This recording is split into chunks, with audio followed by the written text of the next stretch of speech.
Molecular weight कितना है? बहुत कम, लो मॉलिक्यूलर वेट।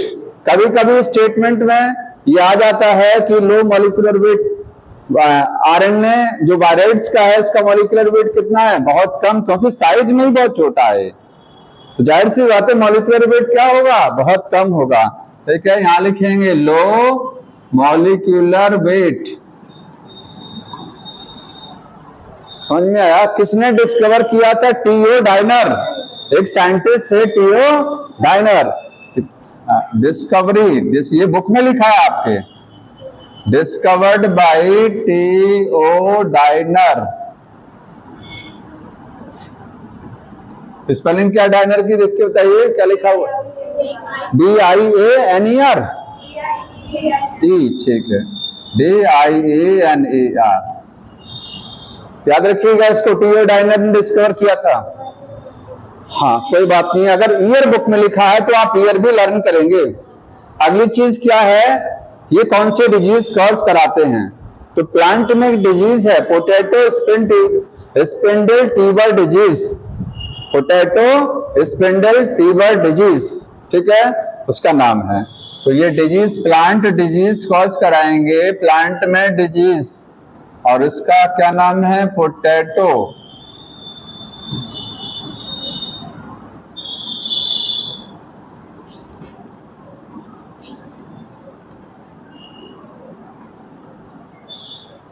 ठीक, ये भी आता है कि वायरस जो है वो प्लांट में डिजीज कॉज कराते हैं एनिमल्स में, तो जनरली वो प्लांट में कराते हैं, जबकि प्रियांश किस में कराएंगे? एनिमल्स में। ठीक है, हो गया ये। प्रियांश क्या है?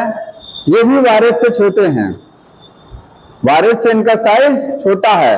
वायरस में दो चीजें हमने पढ़ा, प्रोटीन का कवर और अंदर न्यूक्लिक एसिड। ये केवल और केवल प्रोटीन का बना होता है। ठीक है, किस चीज के बने होंगे? देखिए कैसे याद रखेंगे, P फॉर प्रियॉन और P फॉर प्रोटीन। ये है मेड बाय प्रोटीन्स, और ये प्रोटीन कैसे हैं? लो मॉलिक्यूलर वेट है इनका भी, और एबनॉर्मली फोल्डेड प्रोटीन। ठीक है, एबनॉर्मली फोल्डेड का मतलब जानते हैं? जैसे प्रोटीन जो होती है, प्रोटीन ये फोल्ड है, ये प्रोटीन फोल्ड हो चुका है। ठीक है, और अगर प्रोटीन में जो फोल्डिंग है वो ढंग से ना हो तो इसको बोलते हैं एबनॉर्मली फोल्डिंग। कोई बताएगा प्रोटीन में फोल्डिंग क्यों होती है? प्रोटीन, अच्छा प्रोटीन की आपने पढ़ा, बायोमॉलिक्यूल में पढ़ेंगे। प्रोटीन में प्राइमरी स्ट्रक्चर होता है, प्रोटीन में सेकेंडरी स्ट्रक्चर, टर्सरी और क्वार्टरनरी। प्राइमरी स्ट्रक्चर सीधा होता है लीनियर, सेकेंडरी स्ट्रक्चर में हेलिक्स बनता है, और टर्सरी तो हेलिक्स क्यों बना? क्योंकि प्रोटीन फोल्ड हो गया। पहले एक सीधा धागा था, इसके बाद फोल्ड होकर के हेलिक्स बनाया, और ज्यादा फोल्ड होगा तो वो टर्सरी स्ट्रक्चर में आएगा, और ज्यादा फोल्ड होगा वो क्वार्टरनरी में आएगा। तो प्रोटीन अगर फोल्ड नहीं होगा तो काम नहीं कर पाएगा, ध्यान रखिएगा। प्रोटीन को काम करने के लिए, फंक्शन चलाने के लिए उसको फोल्ड होना पड़ता है। लेकिन यहाँ जो फोल्डिंग होती है, ये जो प्रोटीन है फोल्डेड तो है, लेकिन ये एबनॉर्मली फोल्डेड है, ये ढंग से फोल्डिंग प्रॉपरली नहीं हुई है। तो यहां पर ये लाइन जरूर लिखिएगा, एबनॉर्मली, एबनॉर्मली फोल्डेड है। ये प्रोटीन कैसे हैं? एबनॉर्मली फोल्डेड है। ठीक, प्रियांश एनिमल में डिजीज कॉज कराते हैं जनरली, कौन सी डिजीज है? कोई नाम बताएगा? एक शीप में डिजीज होती है, भेड़ में और बकरी में। ठीक है, क्या नाम है इसका? Scrapie disease. हाँ स्क्रैपी, देखिए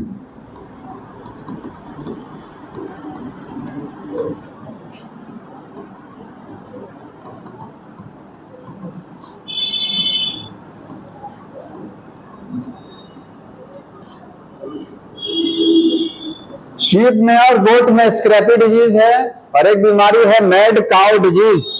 मैड काउ डिजीज ये गाय में होती है। ठीक है, मैड काउ डिजीज ये कहाँ है? इन काउ। ठीक, और कोई डिजीज? हाँ, ह्यूमन में कौन सी डिजीज है? जैकब, क्या लिखा हुआ है?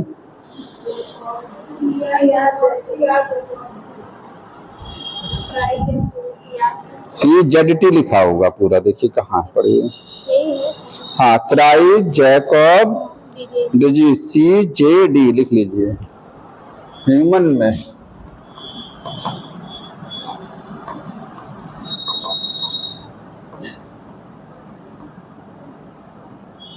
बस इतना ध्यान रखना है आपको, ज्यादा नहीं ध्यान। ठीक हो गया इतना?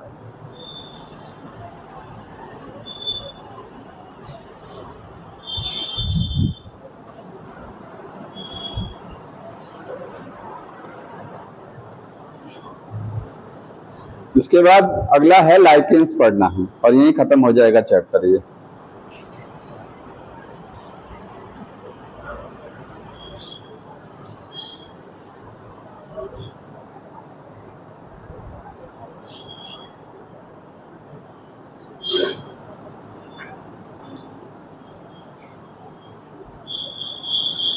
हो गया नोट सब? जिसका छूट जाएगा वो आगे लिख लीजिएगा, बढ़ा दे रहे हैं इसको आगे। देखिए लाइकेंस,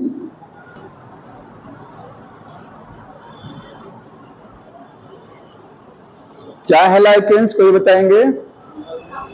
फंगस और एल्गी का एसोसिएशन, और ये एसोसिएशन सहजीवी संबंध है, सिम्बायोसिस है। सिम्बायोसिस क्या होती है? जहां दो ऑर्गेनिज्म एक दूसरे को फायदा पहुंचाते हैं उसको क्या बोलते हैं? सिम्बायोसिस। और एक वर्ड होता है म्यूचुअलिज्म। म्यूचुअलिज्म और सिम्बायोसिस में कोई डिफरेंस है? है। अरे ठीक है, थोड़ा सा अंतर है। सिम्बायोसिस का एक टाइप है म्यूचुअलिज्म। मान लीजिए दो लोग हैं, ये एक दूसरे से मतलब रिलेशन में है, संबंध, ठीक, एक दूसरे के सहयोग में रहते हैं, समझ में आ रहा है? अगर ये साथ साथ रह सकते हैं, एक दूसरे के बिना नहीं रह सकते हैं, तो ऐसे संबंध को सिम्बायोसिस तो कहेंगे, लेकिन क्या बोलेंगे? म्यूचुअलिज्म बोलेंगे, ठीक है।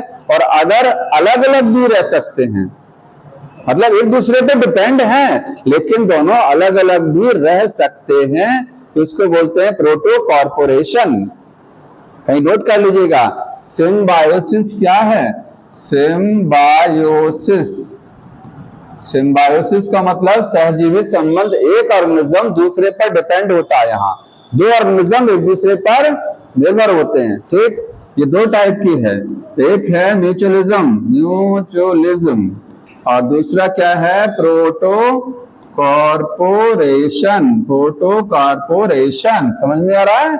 प्रोटो कॉर्पोरेशन ये आप कहां पढ़ेंगे? ये पढ़ेंगे ऑर्गेनिज्म एंड पॉपुलेशन वाले चैप्टर में, वहां पर इसकी डिटेल। म्यूचुअलिज्म का मतलब 100% सिम्बायोसिस, मतलब एक दूसरे के बिना अगर नहीं रह सकते हैं, इतना ज्यादा एक दूसरे से घुले मिले हैं कि एक दूसरे से अलग नहीं रह सकते हैं, तो ऐसे संबंध को क्या बोलते हैं? फेविकोल वाला संबंध है, एक दूसरे से अलग नहीं रह पाएंगे। और यहाँ पर एक दूसरे से संबंध तो है लेकिन एक दूसरे के बिना भी वो सरवाइव कर पाएंगे, ठीक है। तो ये ऑब्लिगेटरी है, इसको आप क्या बोलेंगे? ऑब्लिगेटरी। ऑब्लिगेटरी का मतलब 100% पूर्ण रूप से। और ये क्या है? फैकल्टेटिव का मतलब आंशिक होता है, समझ में आ रहा है? आंशिक, ये है फैकल्टेटिव, समझ में आ रहा है?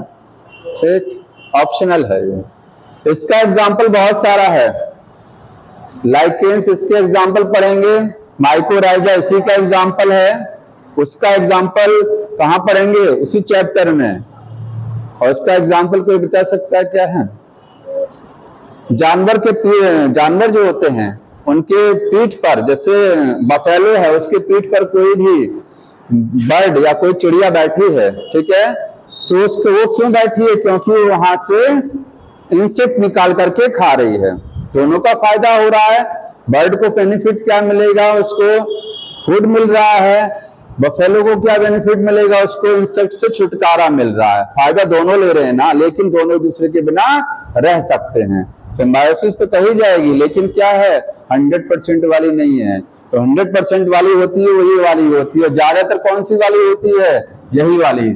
अगर आप सिम्बायोसिस कहते हैं तो कौन सा समझते हैं आप इसको, म्यूचुअलिज्म नहीं मानते हैं ना उसको, ठीक। और लाइकेन म्यूचुअलिज्म का एग्जाम्पल है, म्यूचुअलिज्म। और म्यूचुअलिज्म क्या है, वो एक तरीके का सिम्बायोसिस है, ठीक है। लाइकेन में दो चीजें पढ़ते हैं हम लोग, एल्गी और फंगस। एल्गी भी है और फंगस। बताइए ऊपर की साइड में क्या है, अपर, वो एल्गी ऊपर होती है और फंगस नीचे होता है। ये अपर साइड में होगा, अपर, और ये लोअर साइड में मिलेगा, ठीक। एल्गी को ये मतलब इसके दो पार्टनर हैं, एल्गल पार्टनर, एल्गल कंपोनेंट और फंगल कंपोनेंट। इस पार्टनर को बोलते हैं फाइकोबायोंट, इसको बोलते हैं माइकोबायोंट, क्योंकि फाइको टर्म एल्गी के लिए यूज किया जाता है।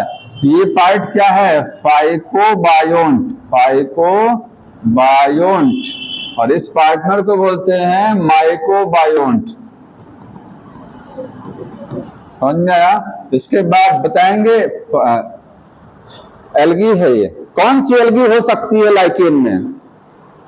आपने एल्गी में पढ़ा क्लोरोफाइसी, पढ़ा ना, ठीक है, हाँ, रोडोफाइसी, फियोफाइसी, ये सब एल्गी हैं। इसमें कौन सी एल्गी होगी, क्लोरोफाइसी जनरली होती है। और साइनोबैक्टीरिया भी देखने को मिलते हैं, ब्लू ग्रीन एल्गी। हालांकि ब्लू ग्रीन एल्गी हम लोग एल्गी में नहीं पढ़ते हैं, उसको कहां पढ़ते हैं, उसको प्रोटिस्टा में पढ़ते हैं, ठीक है। यहां पर आपको कहेंगे कौन सी एल्गी होती है, तो Chlorophyceae, green algae, green algae most common, सबसे ज्यादा मिलने वाली एल्गी कौन सी है, ग्रीन एल्गी, और साथ में साइनोबैक्टीरिया भी हैं। क्या समस्या है, कोई नहीं, साइनोबैक्टीरिया भी मिलेगा और ग्रीन एल्गी, ठीक। फंगस में कई चार पढ़ा आपने, कौन सा फंगस होता है, एस्कोमाइसिटीज, एस्को और बेसिडो, उसमें भी सबसे ज्यादा कौन सा है, एस्को वाला है, ठीक है। तो दो तरीके की फंजाई हो सकती हैं, एस्कोमाइसिटीज, सेकंड क्या है, बेसिडियोमाइसिटीज। सबसे ज्यादा कौन सा है, यही है, देखिए समझ में आ रहा है। याद रखिए कि लाइकेन में सबसे ज्यादा कौन सी एल्गी मिलती है, तो ग्रीन एल्गी, ग्रीन एल्गी का मतलब क्लोरोफाइसी। और फंगस कौन सा मिलता है, एस्कोमाइसिटीज वाला। एस्कोमाइसिटीज में एग्जाम्पल आपने पढ़ा ना, तो एग्जाम्पल भी दे सकते हैं कि इनमें से कौन सा फंगस आपको लाइकेन में देखने को मिलता है। और एस्कोमाइसिटीज ना होकर के ऑप्शन में क्या हो सकता है, किसी एस्कोमाइसिटीज के मेंबर भी हो सकता है, जैसे पेनिसिलिन लिखा हो सकता है उसमें, ठीक है, यस।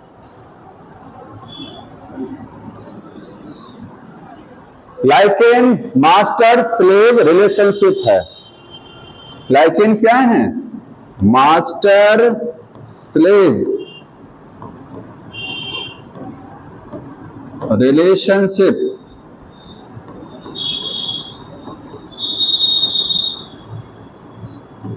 इसका मतलब कोई समझ रहा है। लाइकेन में दो पार्टनर है, एल्गी और फंगस। इसमें एक मास्टर है, एक स्लेव है। कौन मास्टर है इसमें और कौन स्लेव है, एल्गी मास्टर नहीं होती है। इसका मतलब ये भोजन बना रही है एल्गी, तो इसका मतलब ये नहीं मास्टर है। एक सेकंड पहले दोनों का काम जान लीजिए क्या करते हैं।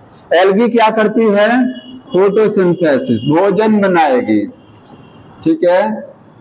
किसके लिए भोजन बनाएगी, अपने लिए और फंगस के लिए, अपने पार्टनर के लिए, ठीक है।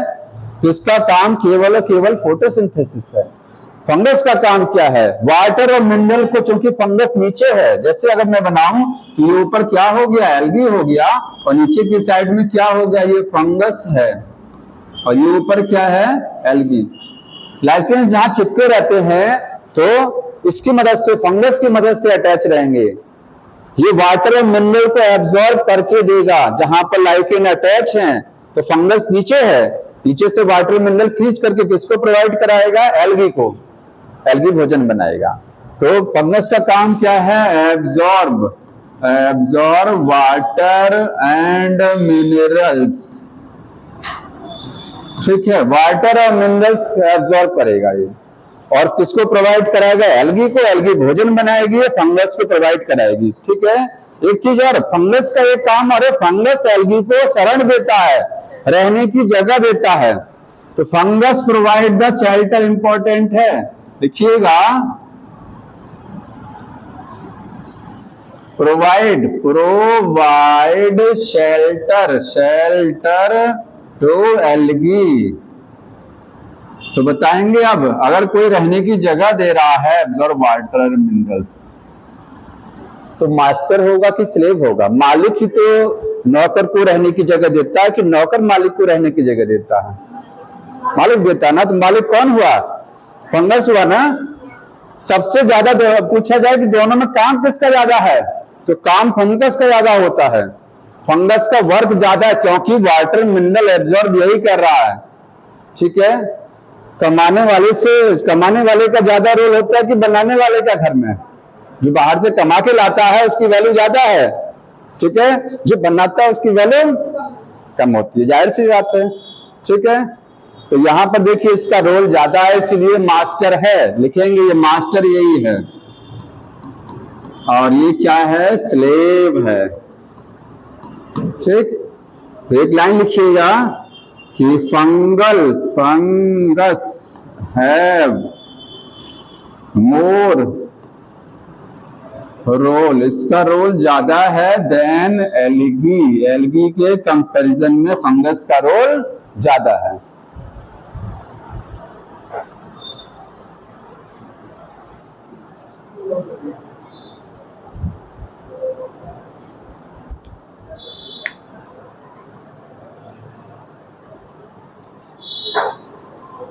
इसके लिए एक टर्म यूज किया जाता है, हेलोटिज्म। किसी ने सुना है? हेलोटिज्म। लाइकेंस के लिए एक वैज्ञानिक ने एक टर्म दिया था, हेलोटिज्म, इस संबंध को समझाने के लिए कि एल्गी और फंगस एक दूसरे पर निर्भर हैं, एक रिलेशन है, एक संबंध है। इसको समझाने के लिए एक वैज्ञानिक ने नाम दिया था, लिखेंगे हेलोटिज्म। ये क्या है? ये रिलेशन है, रिलेशन।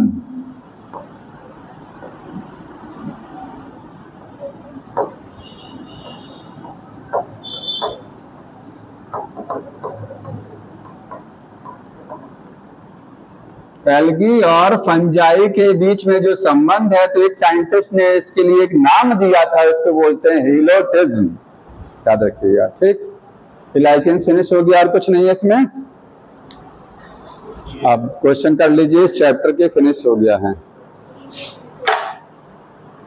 पिछले 3 से 4 से 5 सालों के क्वेश्चन 2018 के बाद वाले हम करवा देते हैं भैया आपको। ठीक है, जो क्वेश्चन पूछे गए हैं।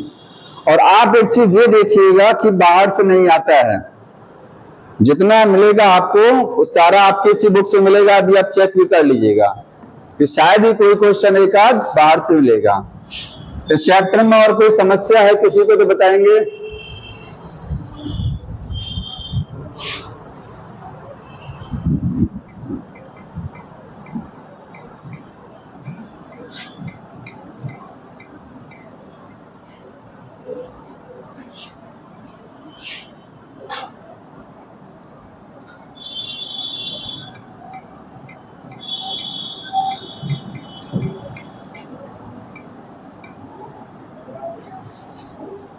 कुछ नहीं पूछना है? हाँ, अरे पढ़ लो कम से कम थोड़ा बहुत।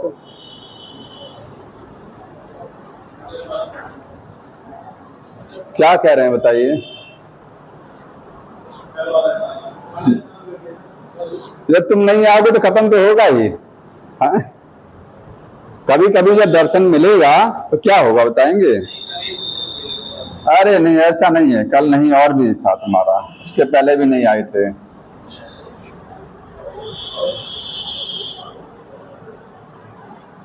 देखिए 2019 के बाद वाले क्वेश्चन है, 2 पेज में है केवल। आप लोग आंसर बताइए जल्दी से, मुश्किल से 15 मिनट का टाइम मिले पूरे पर है। उसके बाद अगला चैप्टर स्टार्ट करना हमको। नहीं आ रहा है? हाँ बताइए, which of the following nitrogen fix कौन नहीं कर सकता है?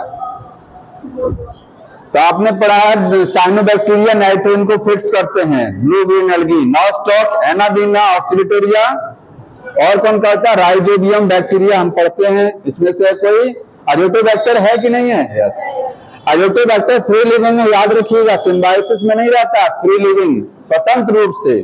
ऑक्सीलिटोरिया blue green algae, anabaena blue green algae, nostoc ये बॉल बॉक्स नहीं है, बॉल बॉक्स इसमें नहीं आएगा, ठीक है। बॉल बॉक्स जो है नाइट्रोजन को फिक्स नहीं करता है। ये बताइए,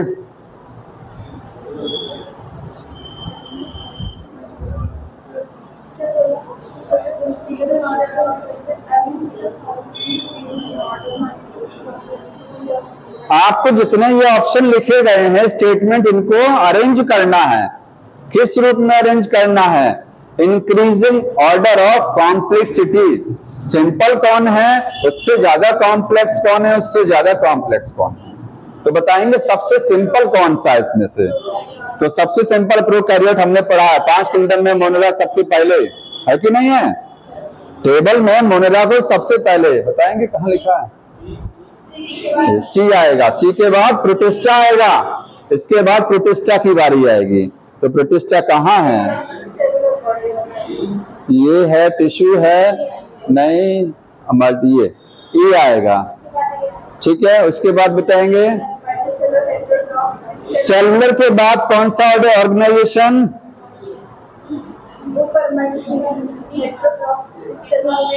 cell wall made by chitin, fungus, ठीक है। उसके बाद टिश्यू लेवल, ऑर्गन लेवल, पहले टिश्यू लेवल आएगा, उसके बाद ऑर्गन लेवल। जानते हैं एनिमल किंगडम में पढ़ेंगे, सेल के बाद आता है टिश्यू, टिश्यू के बाद ऑर्गन, ऑर्गन के बाद ऑर्गन सिस्टम।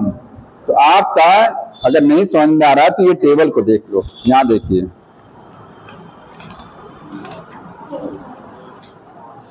ये सीक्वेंस है, यही सीक्वेंस लिखा गया ना, Monera, protista, fungi, Plantae, animalia. हाँ ठीक, कौन सा हुआ? 4th number. ये बताएंगे नॉट करेक्ट, फंजाई का लक्षण नहीं है। कौन सा फंजाई का लक्षण नहीं होता है? Sorry, classification. कौन सा क्राइटेरिया नहीं है?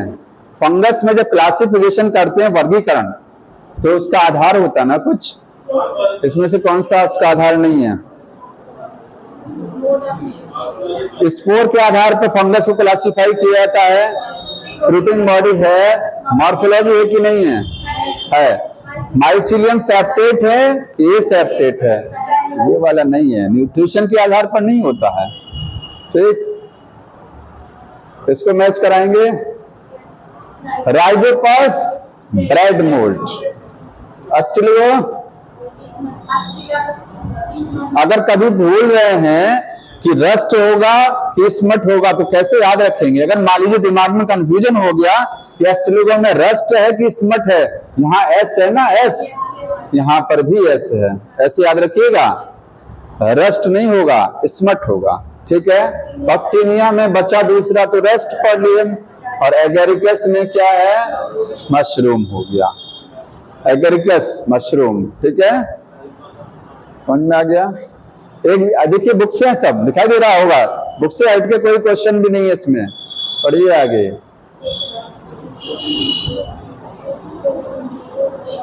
ये भी बुक में लिखा हुआ है। एडिटोरोमाइस्टिस में सेक्सुअल रिप्रोडक्शन कल ही बताया था मैंने, कैसे होता है।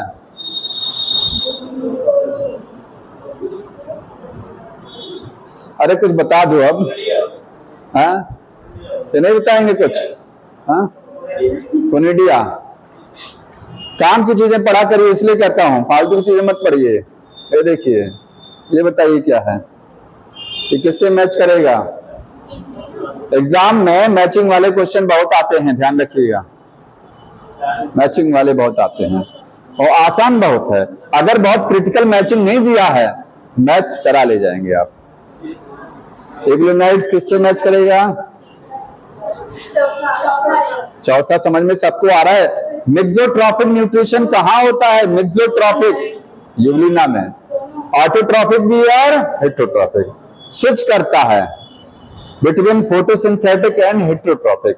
एक बार फोटोसिंथेसिस रहेगा, फिर स्विच किसमें करेगा? हेटरोट्रॉपिक में। समझ में आया? स्विच का मतलब चेंज करता रहता है। डायनोफ्लैगेलेट क्या है? फोटोसिंथेटिक है। स्लाइम मोल्ड क्या है? सैप्रोफिटिक। फंगस के रूप में, फंगस तो नहीं है लेकिन फंगस के तरीके से है ना, तो सैप्रोफिटिक। और प्लाज्मोडियम क्या है? Malarial parasite. पैरासाइट। हाँ, अब मिला लीजिएगा जो भी इसमें मिल के आएगा। ये करेक्ट स्टेटमेंट बताइए, सही स्टेटमेंट।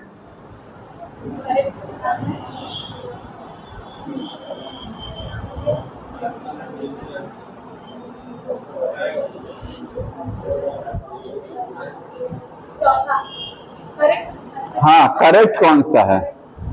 पहला वाले के बारे में क्या कहेंगे? फर्स्ट वाला, माइकोप्लाज्मा है DNA, ribosome and cell wall. Cell wall नहीं होती है माइकोप्लाज्मा में, ठीक है? सेल वॉल नहीं होती है, बाकी सब होता है। ये wrong. Cyanobacteria are autotrophic classified under monera. ये सही है। ऑटोट्रॉफिक है, मोनेरा में रखे गए हैं। Bacteria are exclusively heterotrophic. बताइए इसके बारे में। ये वाला लाइन सही है कि नहीं सही है? ये तो आंसर में है, ये बताइए इसके बारे में। ये गलत क्यों है? एक्सक्लूसिवली का मतलब 100%, पूर्ण रूप से। समझ में आया? एक्सक्लूसिवली का मतलब होता है विशेष रूप से। तो बैक्टीरिया विशेष रूप से हेटरोट्रॉफिक है, मतलब नहीं, ऑटोट्रॉफिक भी तो है। Slime moulds are saprophytic, monera में रखे गए हैं? नहीं, प्रोटिस्टा में रखा गया है। यहां तक तो सही है, लेकिन ये गलत हो गया, तो सेकंड वाला सही हो गया। ये बताइए, पहले इसका मतलब समझिए क्या कह रहा है।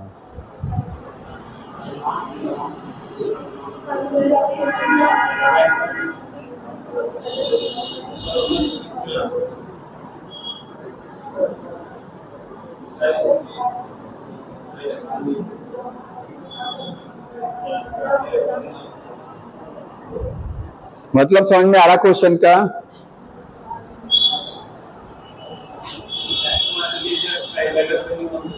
हाँ, मैं ये कह रहा हूं इस क्वेश्चन का मीनिंग समझ में आ रहा है, ये क्या कह रहा है? आपको क्या आइडेंटिफाई करना है इसमें? उस फंगस को पहचानिए जो बाकी से मैच नहीं करता है। लिखा ना, identify the fungi which do not belong, जो बाकी से संबंधित नहीं है। तो 4 हैं इसमें से, एक को पहचानिए जो बाकी 3 से मैच नहीं करते हैं। तो कौन सा इसमें से है? मशरूम। मशरूम है कि नहीं है बताइए? मशरूम किस में आता है? हाँ, अच्छा, ये किस में आते हैं? ब्रैकेट। ये बताइए, ये आपका बेसिडियो, ये बेसिडियो, ये बेसिडियो वाला कौन सा हुआ? ये एस्को का है। ये एस्कोमाइसिटीज में, बाकी तीनों किसमें है? बेसिडियो। तो इसका संबंध इनसे नहीं है। समझ में आया? ठीक। हाँ हाँ, ये मिलाइए इसको।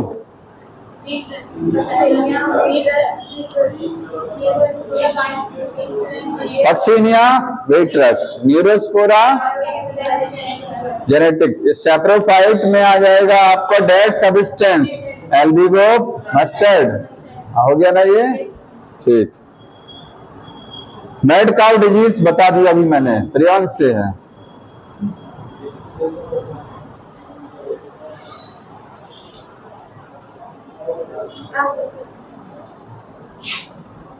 ये बताइए करेक्ट स्टेटमेंट।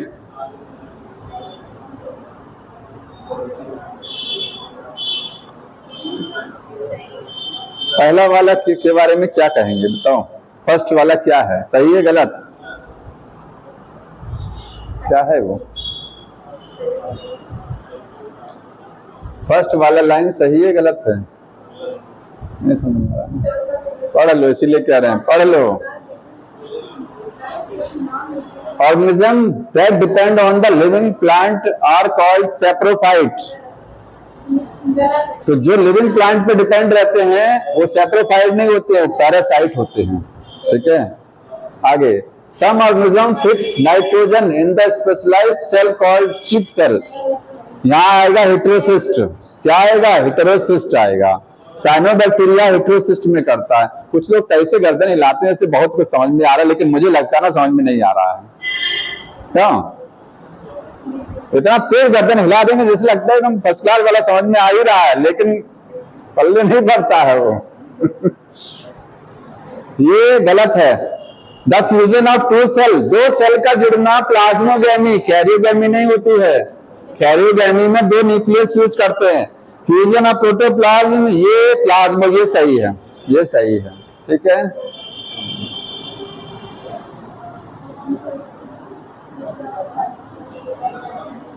वायरस सभी पढ़ा।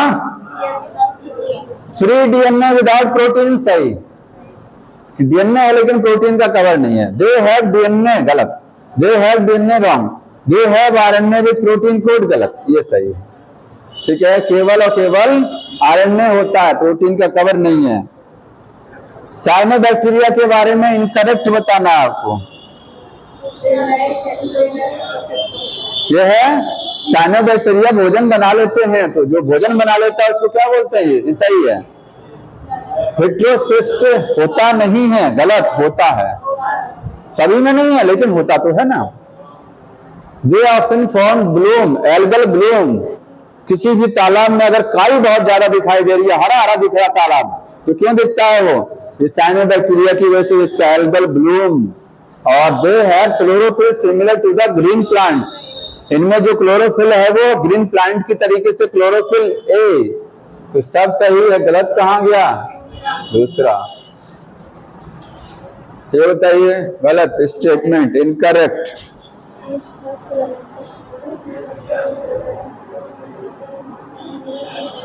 ईस्ट की बॉडी में धागे दिखाई देते हैं कि नहीं दिखते हैं? फिलामेंट्स होते हैं या नहीं होते हैं ईस्ट में? यूनिसेलुलर है, धागा नहीं होगा उसमें। अगर धागा बन रहा है तो वो फॉल्स धागा है, सीडोमाइसिलियम बोलेंगे फिर उसके लिए। ये रॉन्ग हुआ, ईस्ट में धागे नहीं होते हैं। ईस्ट एक क्या है? यूनिसेलुलर है। ठीक है, एक कोष्ठीय फंगस है। मोरल्स एंड टफल्स खाने योग्य होते हैं, सही है, खाया जाता है इनको, फंगस है। क्लेविसेप्स से हमको एलएसडी मिलती है, एलएसडी, ये भी बुक में लिखा है, ये मेंशन होगा बुक में, पढ़िएगा। ये जानते हैं कहां पढ़ेंगे? किस चैप्टर में पढ़ेंगे इसको? 12th क्लास की बुक में है एक चैप्टर में, ये हेल्थ एंड डिजीज में लास्ट में जहां पढ़ेंगे। हाँ, तो उसमें आपको बताया क्लेविसेप्स से एक जो है एलएसडी मिलता है, लाइसर्जिक एसिड डाइथाइलेमाइड। ठीक है, एलएसडी है ये खतरनाक क्या है? हालुसिनोजन है। हालुसिनोजन जानते हैं क्या है? मतलब नशीली चीज है ये, बहुत ज्यादा। ठीक है, हाँ, वो क्या धुआं कर देते हैं। Conidia produce एक्सोजेनसली and ascocarp endogenously, ये बताएंगे सही है। कोनिडिया बाहर बनता है और एस्कोस्पोर झोले में बनता है। ठीक बताया था, तो अंदर बनेगा, इसका मतलब क्या? एंडोजेनस। रॉन्ग कहां हुआ? पहला। ये बताइए, सैप्रोफाइट, हाँ, decomposers. Parasite living on plant. Parasite जो होते हैं पौधे पर भी हो सकता है और जानवर पर भी हो सकता है। Lichens, symbiosis. और सिम्बायोसिस दो जगह है, फंगस एंड प्लांट एल्गियन। ये माइकोराइजा है, ये माइकोराइजा है। ऊपर वाला क्या है? माइकोराइजा। माइकोराइजा नहीं बताया मैंने?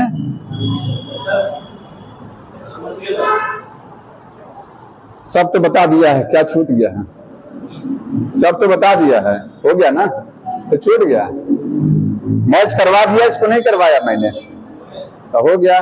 ठीक, ये बताइए, इनकरेक्ट बताना है इसमें, गलत। लिखवाया है ना, प्रियॉन्स में एबनॉर्मली फोल्डेड प्रोटीन होती है, सही है। वायरस में प्रोटीन कवर नहीं होता है, नहीं होता है, सही। वायरसेस आर ऑब्लिगेट पैरासाइट, सही। क्या उसको हंसाते रहते बार बार तुम, हाँ? ये कलाकारी मत करो, शांतिपूर्वक जियो और जीने दो वाला सिस्टम होना चाहिए, समझ में आया? हाँ, पढ़िए और पढ़ने दीजिए। बताओ, वायरसेस क्या हैं? ऑब्लिगेट पैरासाइट हैं, पूर्ण परजीवी हैं। बाहर वायरस जिंदा नहीं रह सकता, वायरस को जिंदा रहने के लिए कोशिका चाहिए। इन्फेक्शियस कॉन्स्टिट्यूएंट इन वायरस प्रोटीन कोट, ये इसको बताइए। ये वाला सही था, ये वाला सही, ये वाला सही, इसको बताएंगे। गलत है, तो सही क्या है फिर? कोई भी वायरस है उसमें दो चीजें होती हैं, बाहर प्रोटीन का कवर और अंदर डीएनए या फिर आरएनए। बताएंगे कि इन्फेक्शन कौन कराता है उसमें? इन्फेक्शन प्रोटीन का कवर कराता है कि अंदर जो डीएनए या फिर आरएनए बैठा है वो कराता है? डीएनए आरएनए, प्रोटीन का कवर कभी इन्फेक्शन नहीं कराता है। तो दो चीजों को आप लिख लीजिएगा, मैं बढ़ा दे रहा हूं, देखिए कहीं पर आप नोट कर लीजिए। जो वायरस है, देखिए जो वायरस होते हैं, वायरस में दो चीजें बताया मैंने। कैप्सिड, कैप्सिड क्या है? प्रोटीन का कवर, और genetic material, genetic material. Capsid का क्या फंक्शन होता है? दो काम है। कैप्सिड क्योंकि बाहर है तो सुरक्षा देगा, प्रोटेक्शन, इसका काम प्रोटेक्शन। और दूसरा काम बताएंगे, कैप्सिड का एक काम और होता है, अटैचमेंट। अगर ये वायरस है और ये सेल है, इस सेल पर ये वायरस अटैक करना चाहता है, तो वायरस इस सेल पर अटैक कैसे करेगा?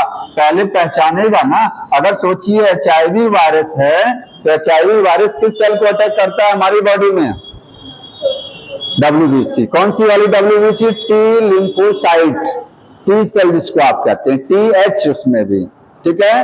तो टी सेल को कैसे पहचानेगा कि ये सेल इसी पर हमको अटैक करना चाहिए? तो इसकी सरफेस पर क्या है? ये जो आपको बाहर दिख रहे हैं प्रोटीन का कवर, कैप्सिड, ये पहचानता है, ये पहचानता है कि हमको किस सेल में इंटर करना है जाकर, कि अपनी होस्ट सेल को पहचानता है।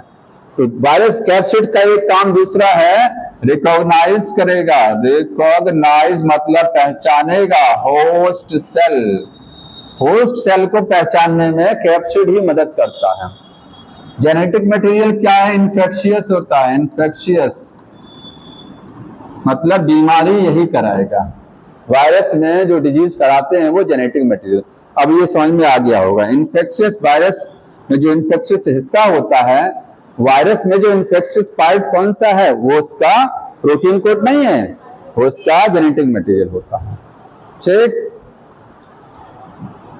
देखिए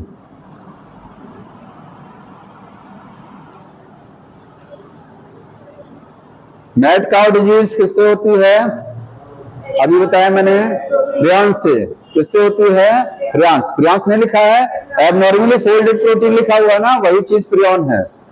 यही क्या है? प्रियॉन्स। सही स्टेटमेंट बताइए। ये लाइन मैंने छूट गया है। लाइकेंस ऐसे एरिया में नहीं ग्रो करते हैं जहां पर पॉल्यूशन होता है। जहां पर सल्फर डाइऑक्साइड का पॉल्यूशन ज्यादा है वहां लाइकेन कभी ग्रो नहीं करेगा, ठीक है। क्योंकि सल्फर डाइऑक्साइड क्या करता है? लाइकेन्स की ग्रोथ को कम कर देगा। तो लाइकेन्स किसका इंडिकेटर है? SO2 pollution. अगर किसी जगह पर लाइकेन्स कम है, इसका मतलब उस इलाके में सल्फर डाइऑक्साइड का वायु प्रदूषण बहुत ज्यादा है। और कहीं लाइकेन्स बहुत ज्यादा है, इसका मतलब वहां क्या है? प्रदूषण सल्फर डाइऑक्साइड वाला कम है, ठीक। तो लाइकेन्स इंडिकेटर है। तो lichens do not grow in the polluted area, सही है। पॉल्यूटेड एरिया में ग्रो नहीं करते हैं। एल्गल कंपोनेंट लाइकल का नहीं, गलत है, ये फाइकोबायोंट होना चाहिए। फंगल को बोलते हैं mycobiont. Lichens are not good pollution indicator, गलत। पॉल्यूशन के इंडिकेटर हैं, गुड नॉट नहीं होना चाहिए, नॉट गलत है, नॉट हट जाएगा यहां से। पॉल्यूशन के इंडिकेटर, ये सही कौन सा है? पहला वाला, ठीक है। ये बताइए, हेलोफाइल्स का मतलब ऐसे बैक्टीरिया जो साल्टी एरिया में ग्रो करते हैं। थर्मोएसिडोफाइल्स बताएंगे, हाँ, जो आपको हॉट स्प्रिंग गर्म झरनों में जो ग्रो करता है वो थर्मो का मतलब ही होता है temperature. Methanogens gut of ruminant. Cyanobacteria blue green algae है, कहाँ रहती है? अक्सर पानी में, ठीक है, मॉइस्ट प्लेसेस, तो वो आपका एक्वेटिक से मिल जाएगा। बस क्या बताएंगे, सब करवा दें। चलिए एक बार आ जाइए, एक कह रहे कोई बात नहीं है, देखिए कहाँ गया भाई, उसको भी कर लीजिए। 25 साल वाला 25, कौन सा पेज चल रहा था वो देखिएगा, कौन सा पेज पर हम लोग पहुंचे थे?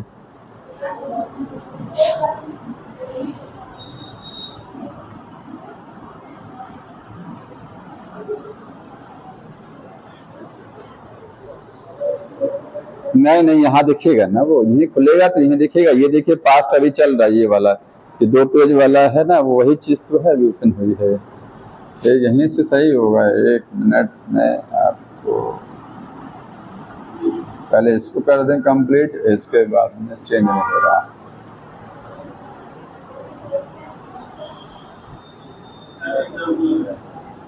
एनसीईआरटी एग्जाम्पलर में आपको केवल एनसीईआरटी वाले क्वेश्चन ही दिखेंगे, जो आने चाहिए, जो आते हैं वही दिखते हैं उसमें, ठीक है। उसको भी लगाया करिए, फिर से लिख दें इसको।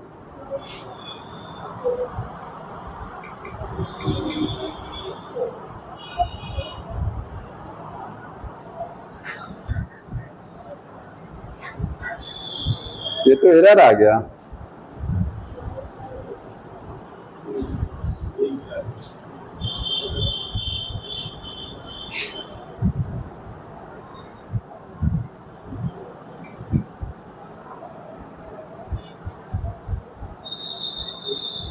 वो भी चाह रहा है कि नया चैप्टर स्टार्ट कर दिया है, बहुत हो गया है, क्यों? इसलिए नहीं खुल रहा है, नहीं क्या होता है। ये देखिए बता देंगे उसको, अगली बार जब ओपन हो जाएगा बता दिया जाएगा। देख रहे हैं यहीं से ओपन ही नहीं हो रहा है, रिपोर्ट में मोबाइल नंबर डालना पड़ेगा उसमें सब। कोई बात नहीं है। आया था, क्या कर रहे हैं, कोई आया था अभी? अच्छा, इस पे उसमें मिलेगा क्वेश्चन, जो कराया गया उसमें क्वेश्चन होंगे, ऐसी बात नहीं है, ठीक है। मैं बता दूंगा, उसकी दिक्कत नहीं है, अगली बार समझ लीजिएगा उसको भी। आखिर क्वेश्चन कोई नए नहीं है, उसमें भी वही वाले क्वेश्चन दिए हैं, लेकिन बता दिया जाएगा। देखिए अगला चैप्टर स्टार्ट करना है, एनिमल किंगडम। जो चैप्टर थोड़ा सा ज्यादा खतरनाक वाला चैप्टर यही है, ध्यान रखिएगा। हाँ, अगर मेरा बस चलता तो मैं इस चैप्टर को सबसे पहले कट होता। जो आसान चैप्टर है, अच्छा चैप्टर पढ़ने वाला, उसको हटा दिए लोग। कौन सा वाला? डाइजेशन हट गया ना। 3 चैप्टर 11th क्लास से, 3 12th से हटा दिए गए हैं, अच्छे हैं। जिसको हटाना चाहिए वो रखे हुए हैं अभी। ये याद ही नहीं होता है, बहुत रटना पड़ता है, कंफ्यूजन तगड़ा वाला है इसमें, भूलता ज्यादा है, बोरियत बहुत महसूस होती है, बहुत बोरियत लगेगा इसमें, ठीक नहीं लगेगा? तो लाफिंग गैस ले आइए ना, बनाओ ही, क्यों?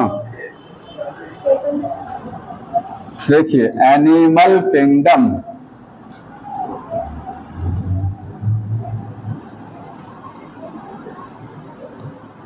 प्लांट वाला तब भी सही है, प्लांट वाला ज्यादा बड़ा नहीं है और ठीक ठाक है वो भी, ठीक है, ये ज्यादा है। देखिए एनिमल किंगडम में हमको पता है बहुत सारी वैरायटी के एनिमल्स होते हैं, बहुत सारे एनिमल्स इस धरती पर आप सब लोग जानते हैं। जितने भी एनिमल्स हैं सब में कुछ ना कुछ डिफरेंस है, कुछ ना कुछ अंतर है। वो अंतर मॉर्फोलॉजी में भी हो सकता है, वो अंतर एनाटॉमी में भी हो सकता है, बॉडी की फिजियोलॉजी में अंतर हो सकता है, भोजन लेने के तरीकों में अंतर हो सकता है, बहुत सारे अंतर हैं। इसीलिए ऑर्गेनिज्म को अलग अलग समूह में बांट दिया गया है, फाइलम में डिवाइड कर दिया गया है। जूलॉजी में फाइलम कहते हैं और प्लांट में उस चीज को डिवीजन कहते हैं। समझ में आता है? ये यहाँ कहते हैं फाइलम, जैसे फाइलम पोरीफेरा, फाइलम सिलेंटेटा, और बॉटनी में इसको फाइलम को डिवीजन कहा जाता है, ठीक।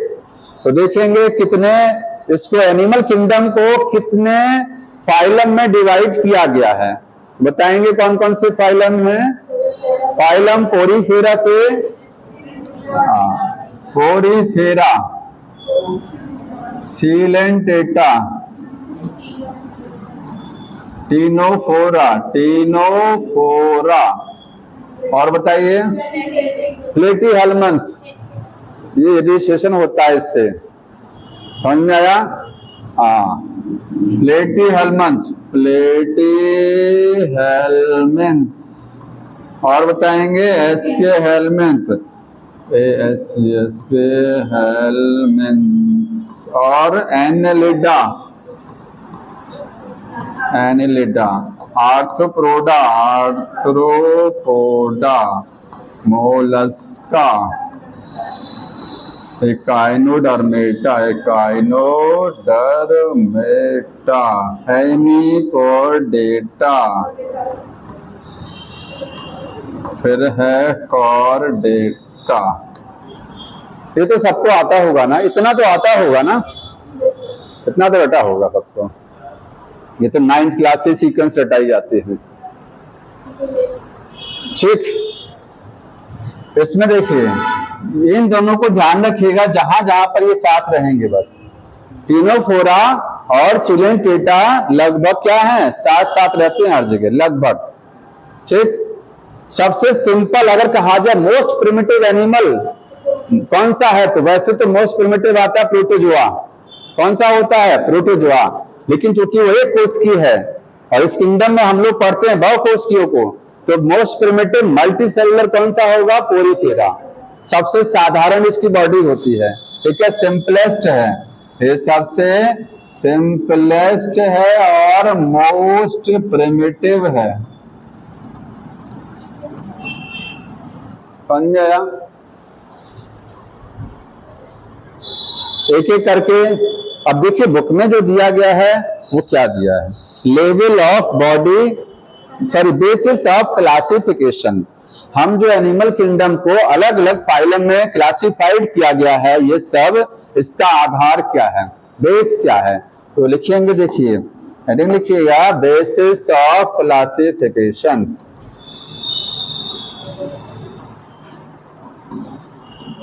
वर्गीकरण का आधार, क्या आधार है वर्गीकरण का, बताएंगे एक एक करके। कोई पहला, level of body organisation, level of body organisation एक पढ़ेंगे, ये मतलब हमने ऑर्गेनाइजेशन,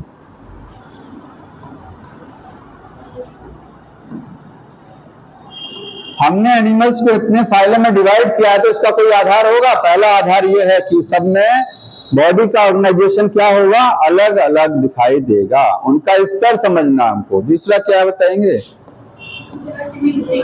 सिमेट्री पढ़ेंगे, सिमेट्री डिफरेंट टाइप की होती है। तीसरा इसके बाद टाइप, बुक में, बुक का सीक्वेंस बताइए, वैसे तो है हमको पता, लेकिन आप बुक में जो सीक्वेंस लिखी गई है वो बताइए, उसी के हिसाब से हम समझाएंगे। सीलोम, अगला सीक्वेंस कौन सा दिया है, सीलोम है कि नहीं है, ठीक, और बताएंगे। सेगमेंटेशन, सेगमेंटेशन, नोटोकॉर्ड है कि नहीं है, नोटोकॉर्ड, और कोई बच्चा है, अब हमको दिखा दीजिए एक मिनट। नहीं, ये तो बॉडी ऑर्गेनाइजेशन हो गया, ये सर्कुलेटरी सिस्टम, सिमेट्री पढ़ लेंगे, सीलोम है ये। हाँ, तो जर्म लेयर है, टाइप ऑफ जर्म लेयर, ठीक है। एक और बचा हुआ देखिए, 6 नंबर लिखेंगे, टाइप ऑफ, या sorry, circulatory system, circulatory system, circulation कैसा है, ब्लड सर्कुलेशन ओपन है कि क्लोज वाला है, खुला प्रसंचरण तंत्र है कि बंद, और 7 नंबर में एक और चीज बचा हुआ है, जर्म लेयर कितनी है, जर्म लेयर्स। इतनी चीजें हम लोग पढ़ेंगे, ठीक। ये इतने लेवल हैं, इतने बेस हैं। अब एक एक करके देखिए, लेवल ऑफ बॉडी ऑर्गेनाइजेशन।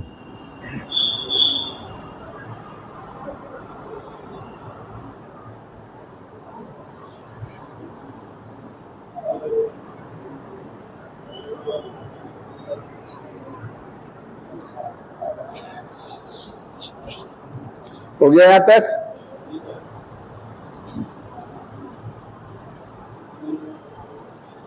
लिख नहीं रहे इसलिए जी सर कह दिए, जो लिख रहे हैं वो बेचारे अभी तक असर ही नहीं बोले हैं। क्यों? जो लिख रहे हैं उनको पता है ना कितना टाइम लगेगा। बढ़ जाता हूं आगे, देखिए पहला पढ़ना है लेवल ऑफ बॉडी ऑर्गेनाइजेशन।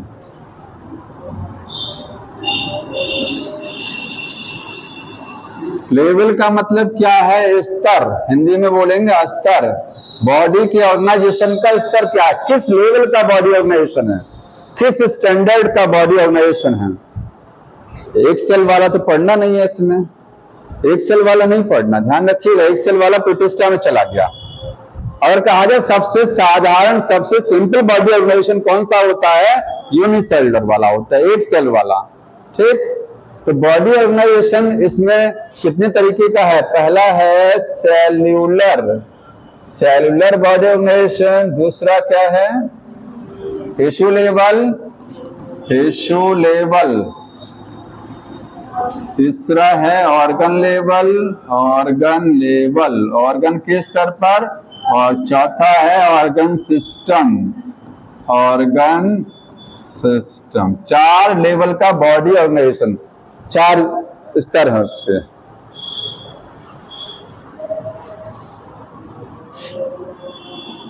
देखिए सेलुलर के ऊपर भी एक आता है protoplasmic level of body organisation, जो कि यूनिसेलुलर में मिलता है, अलग से लिखिएगा। इन यूनिसेलुलर, एक कोशिकीय में unicellular protoplasmic, protoplasmic level of body organisation.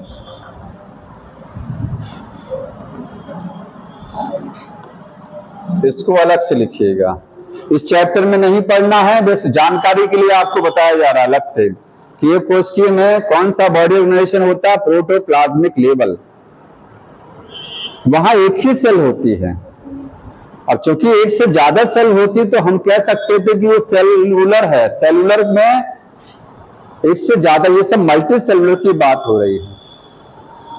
Cellular क्या है, ये आपको देखने को कहां मिलेगा? स्पंज में, स्पंज की बॉडी सबसे सिंपल है, सबसे सिंपल बॉडी है, वहां टिश्यू नहीं बनता है। स्पंज की बॉडी में एक से बहुत सारी सेल्स हैं। स्पंज मल्टी सेलुलर है, बहुकोशिकीय है, लेकिन टिश्यू नहीं बनता है क्योंकि सेल में एग्रीगेशन नहीं होता है। सेल आपस में चिपकती नहीं है, इकट्ठा नहीं होती हैं, लूज एग्रीगेशन। एक लाइन बुक में लिखा गया होगा, इसमें क्या है, स्पंज में loose aggregation of cells. Cells का जो एग्रीगेशन है, सेल्स पास पास तो आती हैं लेकिन टाइटली अटैच नहीं हो पाती हैं।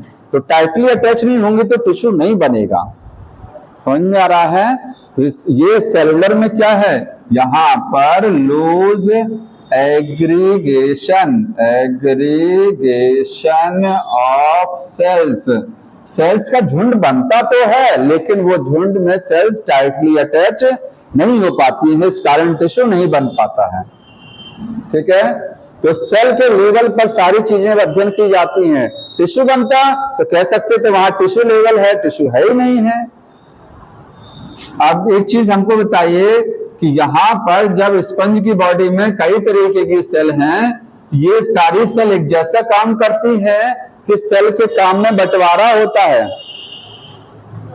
सेल जितनी हैं सभी, हमारी बॉडी में जितनी सेल हैं क्या सारी सेल एक जैसा काम करती? नहीं।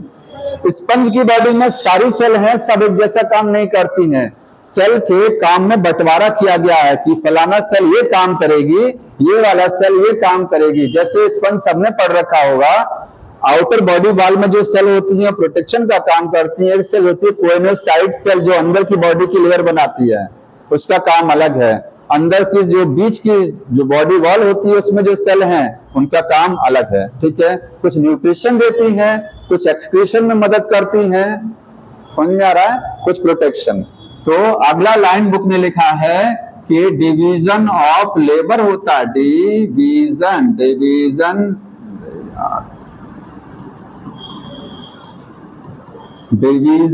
Of labour among cells, cells के बीच में काम का बंटवारा होता है।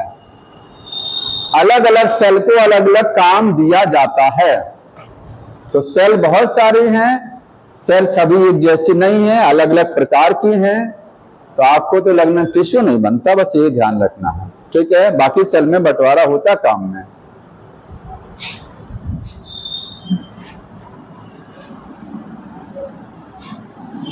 अब कोई हमको एक चीज बताइए, इसका एग्जाम्पल क्या है? Protozoa, amoeba. किसका एग्जाम्पल? ये जो बॉक्स में मैंने किया है, जो चैप्टर में नहीं पढ़ना है। अमीबा की बॉडी में डिवीजन ऑफ लेबर होता है या नहीं होता है? एक कोष के जीवों में डिवीजन ऑफ लेबर होता है कि नहीं होता है? एक कोष के जीवों में डिवीजन ऑफ लेबर होता है, लेकिन सेल ऑर्गेनेल्स के स्तर पर होता है, एट द लेवल ऑफ कोशिकांग।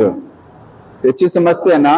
अगर किसी की बॉडी में एक ही सेल है, कमरा एक ही है, बहुत सारे लोग रहते हैं सिंगल रूम में रहते हैं, वहीं खाना बनाना, वहीं सोना, ठीक है, नहाते नहीं, नहाने के लिए अलग बाथरूम होता है, इतना जानिए। ठीक, तो एक सेल है तो सारा काम यही सेल कर रही है कि नहीं कर रही है? सारा काम यही कर रही है। किसमें? अमीबा में। प्रोटोजोआ की बात कर रहे हैं। इसमें डिवीजन ऑफ लेबर है कि नहीं है? है। इसमें जो आप पढ़ते हैं न्यूक्लियस है, माइटोकॉन्ड्रिया है, एंडोप्लाज्मिक रेटिकुलम है, जितने कोशिकांग हैं सबका काम अलग अलग ही नहीं है? है। तो यहाँ पर डिवीजन ऑफ लेबर किसके लेवल पर होता है? At the level of cell organelles, at the level of cell organelles. ठीक है, कोशिकांग के लेवल पर है।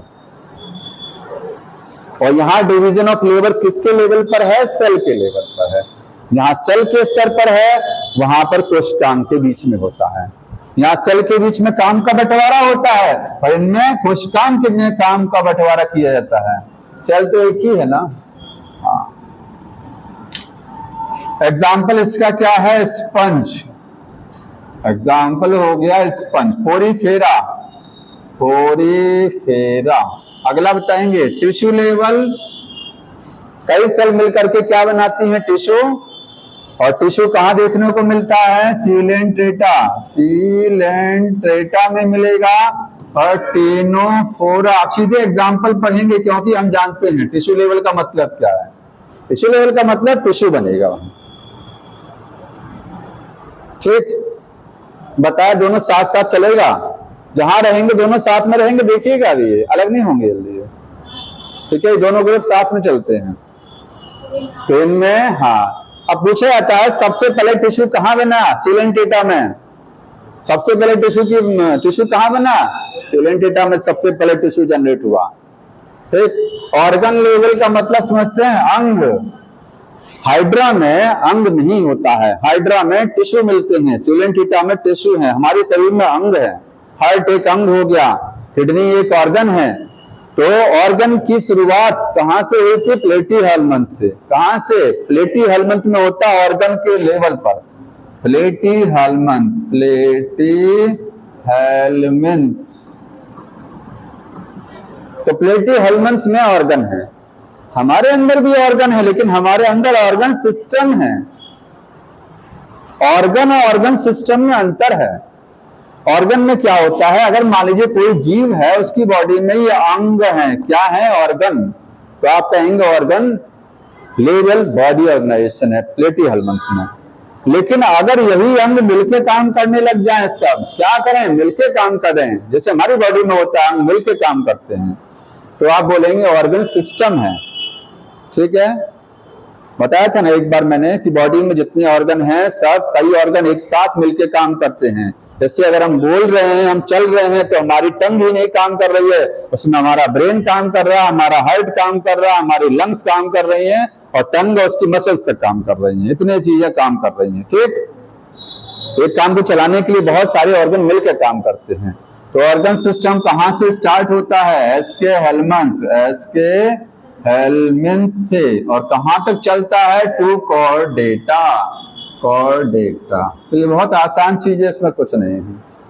ठीक है, इसमें कुछ नहीं होता है। अगला कौन सा पढ़ना है? अगला क्या दिया बुक में सीक्वेंस में?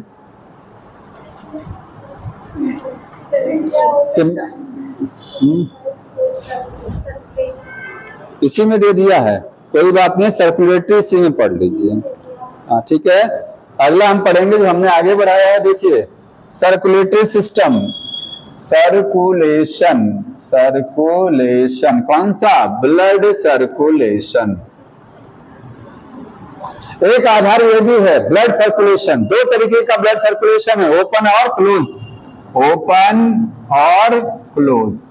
हिंदी में कहते हैं खुला परिसंचरण तंत्र और बंद परिसंचरण तंत्र।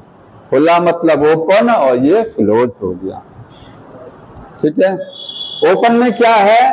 ब्लड, बॉडी में ब्लड ओपनली बहता है, खुले में बहता है।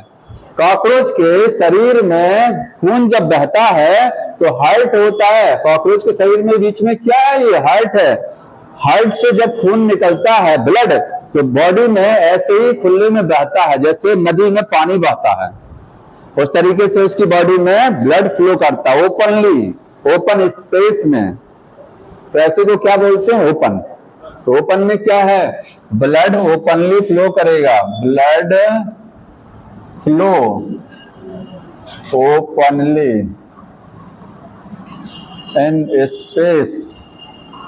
और उन खाली जगह को क्या बोलते हैं जहां ब्लड फ्लो करता है? नाम बताइए। उस खाली जगह को क्या बोलते हैं जहां ब्लड बहता है? उस खाली स्पेस का एक नाम होता है साइनस। क्या बोलते हैं? Sinus, called sinus.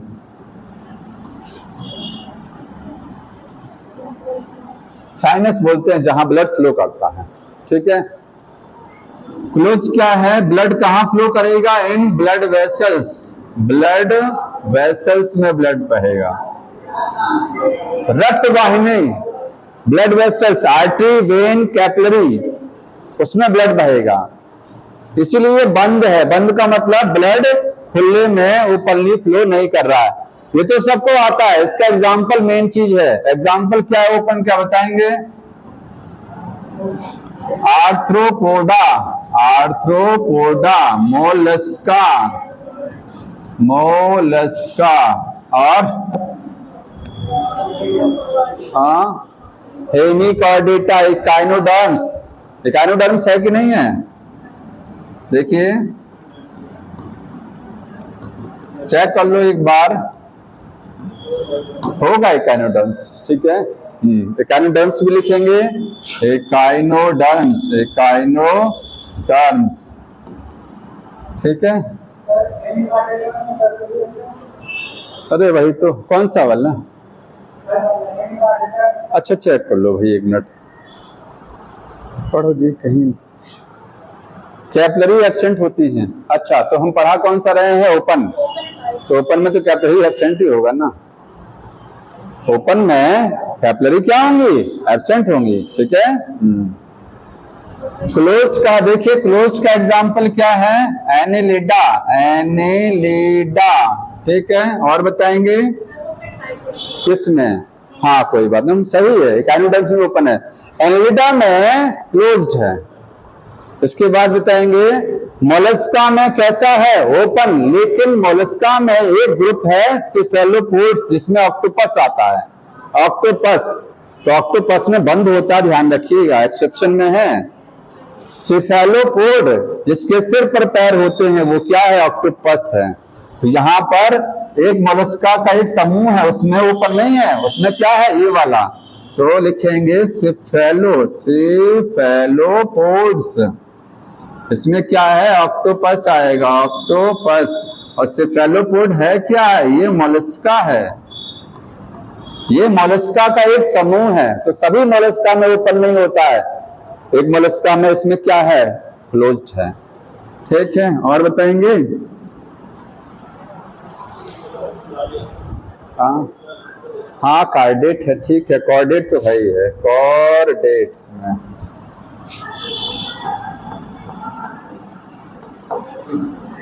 किस कॉर्डेट में क्लोज नहीं होता है, किस कॉर्डेट में क्लोज्ड नहीं होता है, बताइए।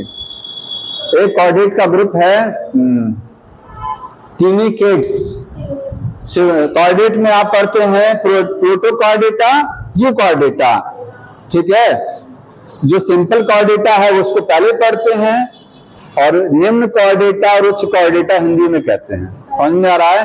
तो सेफेलोकॉर्डेटा में क्या है, क्लोज्ड है, लेकिन ट्यूनिकेट्स है ग्रुप, ट्यूनिकेट्स, ठीक है, उसमें क्या है, ओपन है। देख लीजिएगा, लिखा होगा, पढ़िए, पढ़ लो, थोड़ा देख लीजिएगा। ट्यूनिकेट्स यहाँ है ना, इसमें आएगा, इसमें लिखेंगे ट्यूनिकेट्स। और ट्यूनिकेट्स क्या है, लोअर कॉर्डेटा, यही है ना, लोअर कॉर्डेटा। मिला, नहीं मिला, पढ़ लो, एक मिनट, नहीं होगा तो यहाँ होगा, रुकिए, यहाँ पढ़िए, इसके बारे में क्या लिखा है, साइक्लो नहीं सही, ये कॉन्टेक्ट चीज कोई छोड़िए इसको, ये नहीं है, इसमें पढ़िए, कहीं मिलेगा आपको, है यही, ठीक है। ट्यूनिकेट्स में क्या है, ओपन। तो ये कॉर्डेट है जो कि क्या, उसमें ओपन सर्कुलेशन, ठीक। तो इतना आपका ये सर्कुलेटरी सिस्टम हो गया। तो आप ऐसे चीज ध्यान रखिएगा कि नॉन कॉर्डेट जो है, नॉन कॉर्डेट, ठीक है, एक क्या होता है, कॉर्डेटा। किस नॉन कॉर्डेट में आपके क्लोज सर्कुलेशन है, या नॉन, ऐसे कह सकते हैं, क्लोज सर्कुलेशन किसका फीचर है, कॉर्डेट का कि नॉन कॉर्डेट का। मेनली वो कॉर्डेट का लक्षण है, लेकिन किस नॉन कॉर्डेट में होता है, एनलिडा में होता है।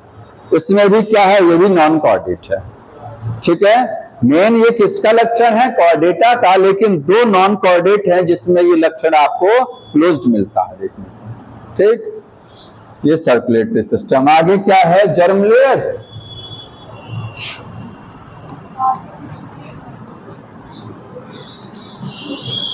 वही बताएंगे, जर्म लेयर्स क्या है। हाँ, अच्छा, कहाँ होता है जर्म लेयर, आपने पढ़ा होगा, मॉरुला, ब्लास्टुला, गैस्टुला। एम्ब्रियोनिक डेवलपमेंट, भ्रूण की जो अवस्थाएं होती हैं, तो उसमें मॉरुला, ब्लास्टुला, गैस्टुला, ये तीन जर्म लेयर होती है, किसमें, गैस्टुला में, ठीक है। हमारी बॉडी किससे बनी है, हमारी बॉडी किससे बनी है, तीन जर्म लेयर से बनी है, ठीक है। आप जो बोलते हैं गैस्ट्रुला, गैस्ट्रुला में कितनी जर्म लेयर होती हैं, तीन, एक्टोडर्म, मेसोडर्म, एंडोडर्म। ये तीन जर्म लेयर है गैस्ट्रुला में, और इसी से पूरी बॉडी बन गई है, ठीक, बॉडी के सारे अंग बने हुए हैं। अब जर्म लेयर के आधार पर ऑर्गेनिज्म को दो ग्रुप में डिवाइड किया गया है, कौन सा, डिप्लोब्लास्टिक और ट्रिप्लोब्लास्टिक। तो यहाँ पर दो कैटेगरी डिवाइड की गई हैं, डिप्लोब्लास्टिक, और दूसरा है ट्रिप्लोब्लास्टिक।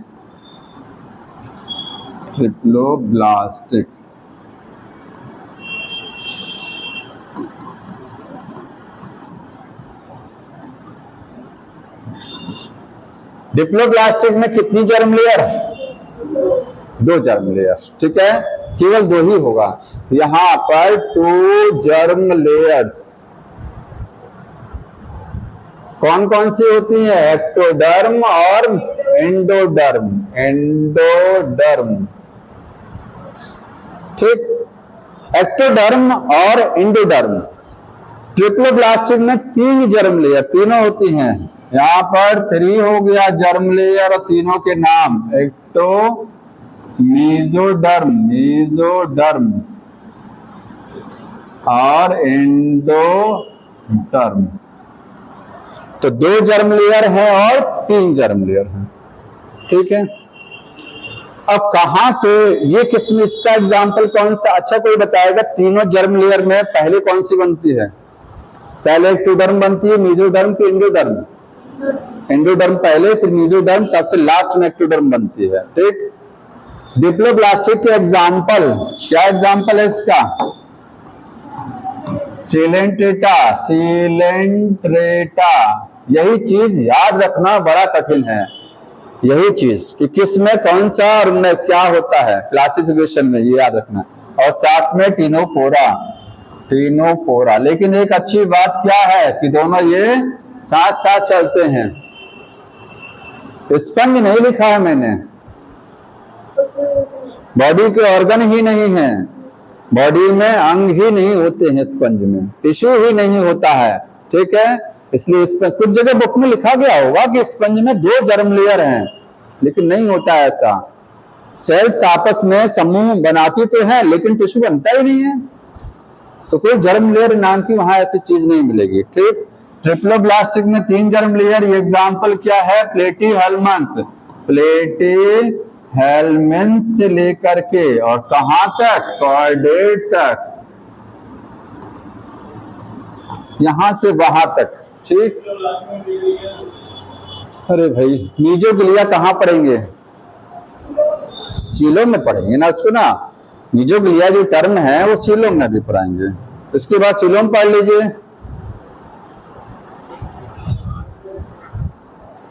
वो सीलोम में है, हाँ इसी में दिया है।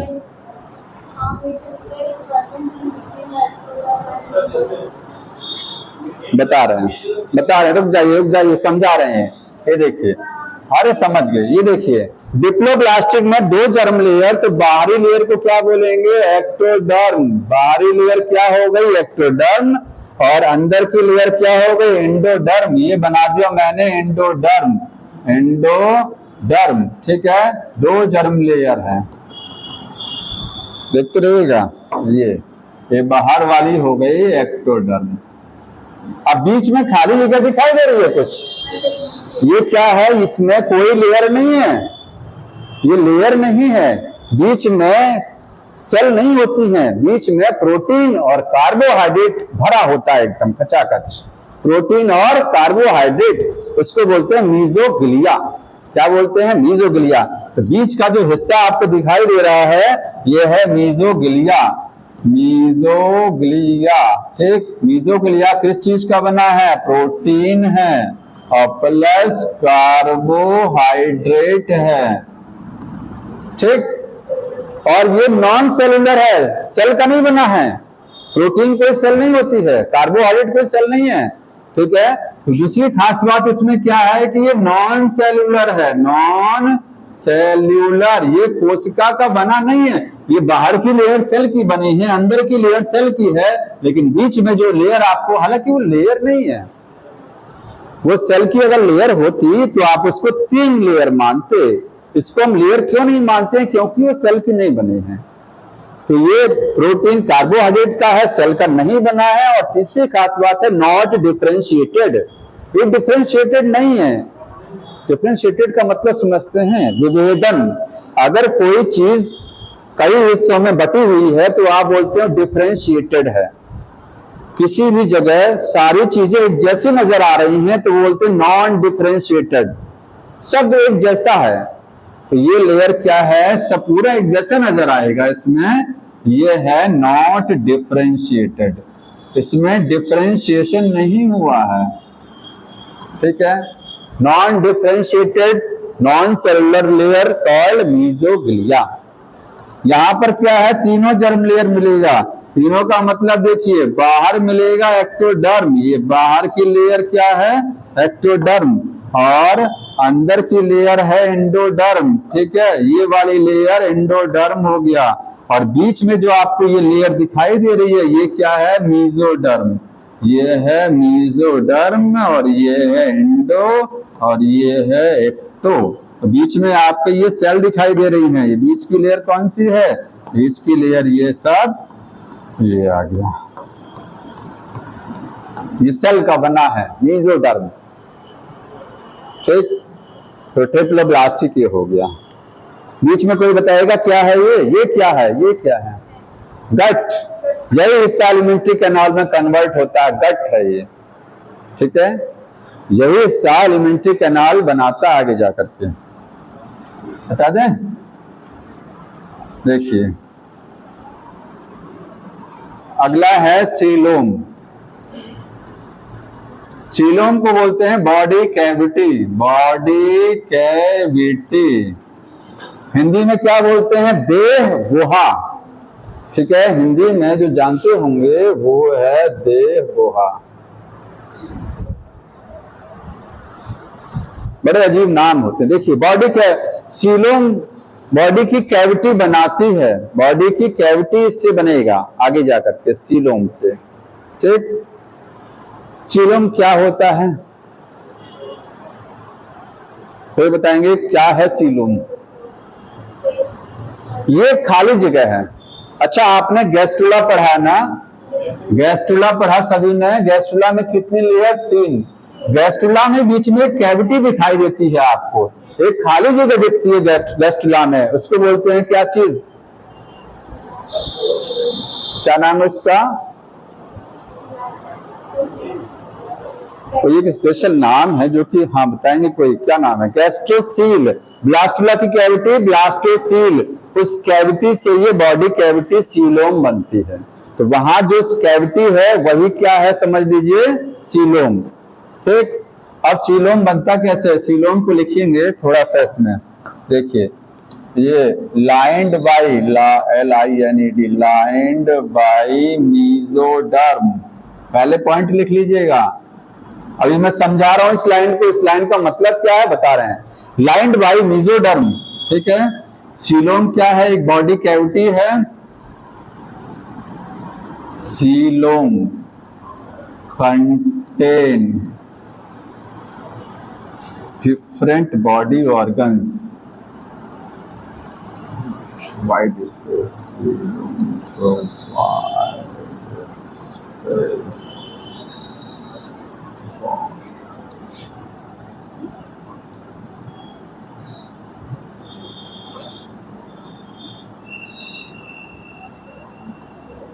देखिए हमारे शरीर में सीलोम कहाँ है? हमारा शरीर ऐसा है, किसी भी जीव का, कोई भी जानवर हो, उसका जो शरीर होता है, ठीक है, ये शरीर है। अंदर क्या है शरीर में? एलिमेंट्री कैनाल, खाने की नली है, ये खाने की नली है, ये हमारा बॉडी है।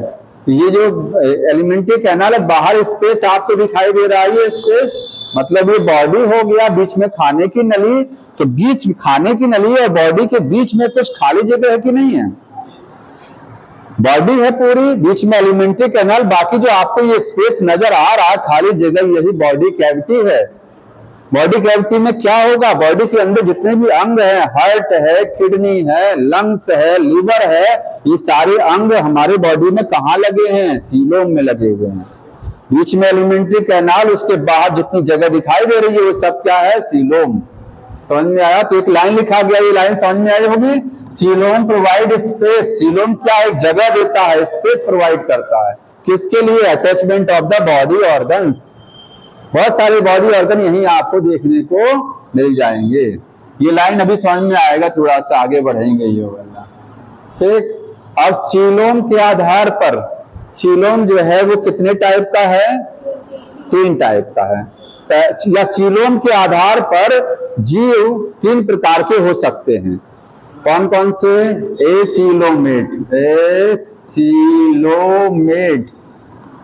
दूसरा क्या है? Pseudo, SIDO coelomates. और तीसरा क्या है? सीलोमेट्स, सीलोमेट्स, ठीक। 3 प्रकार के जीव मिलेंगे आपको। 3 जितने फाइलम आप पढ़ रहे हैं उनको 3 कैटेगरी में डिवाइड कर दिया था।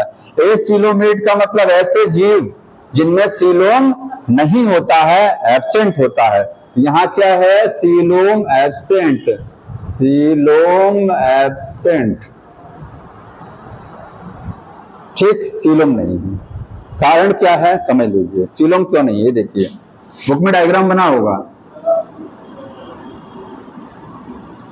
डिप्लोब्लास्टिक जो जीव है जिसमें 2 जर्म लेयर होती हैं, जिसमें 2 जर्म लेयर है, बाहर एक्टोडर्म है, एक्टोडर्म, अंदर क्या है एंडोडर्म।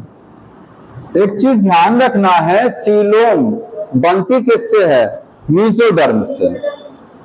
अगर मीजोडर्म नहीं है तो सीलोम नहीं बनेगा, क्योंकि मीजोडर्म ऐसे समझिए जैसे ये है लेयर आपका मीजोडर्म, ये मीजोडर्म लेयर है, ठीक है, ये इसी से सीलोम बनेगा। ये जब बीच में से स्प्लिट करता है, ये क्या करता है बीच में से स्प्लिट, स्प्लिट का मतलब बीच में से जब ये फट जाएगा तो बीच में एक जगह उत्पन्न हो जाएगी और वो जगह क्या मानी जाएगी, उसी को सीलोम कहते हैं।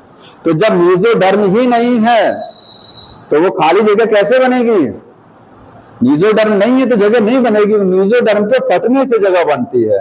तो मीजोडर्म डिप्लोब्लास्टिक में होता नहीं है, इसलिए सीलोम एब्सेंट होता है। तो एसीलोमेट का पहला उदाहरण क्या हो गया, पहला एग्जांपल हो गया सारे डिप्लोब्लास्टिक, ठीक है। फर्स्ट एग्जांपल क्या है, डिप्लोब्लास्टिक। जो डिप्लोब्लास्टिक हैं उनमें सीलोम नहीं, क्या है जी, क्या समस्या है, हाँ। जितने डिप्लोब्लास्टिक है वहां सीलोम एब्सेंट, कारण क्या है, क्योंकि मीजोडर्म नहीं है, मीजोडर्म एब्सेंट, लिख लीजिएगा ब्रैकेट में, मीजोडर्म नहीं है तो सीलोम नहीं है। क्योंकि ये देखिए आप यहाँ क्लियर कट लिखिएगा कि सीलोम बनता किससे है, coelom form by mesoderm, mesoderm होना चाहिए, ठीक है, हाँ मीजोडर्म नहीं है सीलोम नहीं बनेगा। दूसरी अब आगे आइए, डिप्लोब्लास्टिक के बाद पढ़ते हैं टिप्लोब्लास्टिक। तो टिप्लोब्लास्टिक में पहला कौन सा पढ़ते हैं, प्लेटीहेल्मंथ। प्लेटीहेल्मंथ की कहानी क्या है, प्लेटीहेल्मंथ में सीलोम है कि नहीं है, नहीं है। क्यों नहीं है, कारण क्या है, क्योंकि प्लेटीहेल्मंथ में बाहर एक्टोडर्म, अंदर क्या है एंडोडर्म, बीच में मीजोडर्म होता तो है, लेकिन ये मीजोडर्म स्प्लिट नहीं करता, ये टूटता नहीं है। जब तक वो टूटेगा नहीं बीच में से तब तक क्या है, कैविटी नहीं बनेगा। तो उसका टूटना बहुत जरूरी है। ये बीच में से ये लेयर फट जाती है, ऐसे बीच में से क्या होगा, फटेगा और यहाँ पर क्या बनेगा, एक खाली स्पेस नजर आ जाएगा, ये देखिए गायब हो गया पूरा, तो खाली जगह बन जाती है, मीजोडर्म स्प्लिट करती है, समझ में आया। तो जितने ट्रिप्लोब्लास्टिक हैं प्लेटीहेल्मंथ में एसीलोमेट है, कारण क्या है, मीजोडर्म डू नॉट स्प्लिट। तो आगे लिखेंगे जो ट्रिप्लोब्लास्टिक है, ट्रिप्लोब्लास्टिक, कौन सा ट्रिप्लोब्लास्टिक की बात कर रहे हैं, प्लेटीहेल्मंथ वाला, सही ट्रिप्लोब्लास्टिक नहीं, क्योंकि आगे तो बनेगा। प्लेटीहेल्मंथ वाला जो ट्रिप्लोब्लास्टिक है वहां पर भी क्या है, वहां सीलोम नहीं है, तो सीलोम 2 जगह एब्सेंट है। कारण क्या है, मीजोडर्म स्प्लिट नहीं करेगा, मीजोडर्म नॉट स्प्लिट, वो स्प्लिट ही नहीं करेगा, मतलब बहुत अड़ियल है, वो ब्रेक नहीं करता है, अब ब्रेक नहीं करेगा तो सीलोम नहीं बनाने देगा, ठीक, आ रहा समझ में। सीडोसीलोमेट क्या है, इसको समझ लीजिए, ये है इसका एग्जाम्पल है, इसमें सीलोम तो होता है, सीडो का मतलब होता है फास्ट, दिखावटी, सत्य नहीं है जो चीज, मुखौटा लगा हुआ है केवल, है कुछ और, दिख कुछ और रहा है, वो होता है फाल्स, सीडो। तो इसमें सीलोम होता नहीं है वास्तविक, लेकिन लगता है कि जैसे सीलोम है, आभास होता है केवल, ठीक है। तो सीलोम का क्या आभास होता है, नॉट ट्रू सीलोम, यहां नॉट ट्रू सीलोम, सीलोम वास्तविक वाली नहीं है, केवल आभास होता है कि हाँ शायद है सीलोम। कारण समझिए, देखिए यहां एरो बना करके लिख लीजिएगा, इसको यहां समझिएगा, ये देखिए बाहर कौन सी लेयर, एक्टोडर्म, अंदर कौन सी लेयर, एंडोडर्म, बीच में मीजोडर्म है। अब मीजोडर्म टूटता तो है लेकिन पूरा नहीं टूट पाता है, पूरा नहीं टूटा। अगर वो ऐसा टूटता कि बढ़िया से टूटता कि अलग हो जाता तब तो बढ़िया कैविटी बनती, टूटा ऐसे कि बिखर गया, टूटा ऐसे कि वो बिखर गया, ये देखिए टुकड़ों के रूप में बिखर गया, टुकड़ों के रूप में बिखर गया वो। ठीक है, ये टुकड़े इसके दिखाई दे रहे हैं, ये टुकड़े नहीं दिखने चाहिए। अगर टुकड़े नहीं दिखेंगे तभी बीच में खाली जगह अच्छी से दिखाई देगी। खाली जगह दिख रहा है, इतना स्पेस आपको नजर आ रहा है ब्लैक वाला, लेकिन इसके बीच में ये सब रुकावट है कि नहीं है? पूरा खाली जगह एक साथ अच्छे से नहीं दिखाई दे रहा है स्पेस। तो स्पेस प्रॉपरली नहीं बना है, स्प्लिट तो किया लेकिन वो फ्रेगमेंट में टूट गया। तो यहां पर क्या है, mesoderm, mesoderm not split, split नहीं करती है प्रॉपरली, ढंग से स्प्लिट नहीं करेगा, टूटेगा लेकिन फ्रेगमेंट्स बन जाएंगे। ठीक है, form, it form patches, patches का मतलब समझते हैं, टुकड़े टूट जाता है, पैच बना देता है, इट फॉर्म पैचेस। ठीक, ये डायग्राम बुक में बना, समझने के लिए वो डायग्राम को आगे बना लीजिएगा। एग्जाम्पल क्या है, एसके हेलमंथ, एसके हेलमंथ, हेलमंथ, एस्कैरिस इसमें पढ़ते हैं हम। सीलोमेट कुछ नहीं है, सीलोमेट में क्या है अब इसको आगे समझाना है अगली बार। सीलोमेट, ये साइजो सीलोमेट और एंटीरियर सीलोम होता है। ठीक है, दो तरीके का सीलोम बनेगा, तो ये आगे समझेंगे हम। एनलिडा से लास्ट तक सब हैं सीलोमेट। ठीक है, और कोई चीज समझ में आ रहा है यहाँ तक? अगली बार देखिए पढ़ के जरूर आइएगा, पढ़ने के साथ साथ रट सकिए तो बहुत अच्छा है, अगर एग्जाम पर रट मारिए तो बहुत अच्छा है। ठीक है, हाँ, एक बार में रट नहीं पाएंगे, पढ़ाने वाले तक को तो रटा नहीं होता है, तो पढ़ने वाले दूर की बातें हैं। समझ में आया? हाँ, समझा तो होता है वो, लेकिन रटा नहीं होता, समझने और रटने में डिफरेंस होता है। हाँ,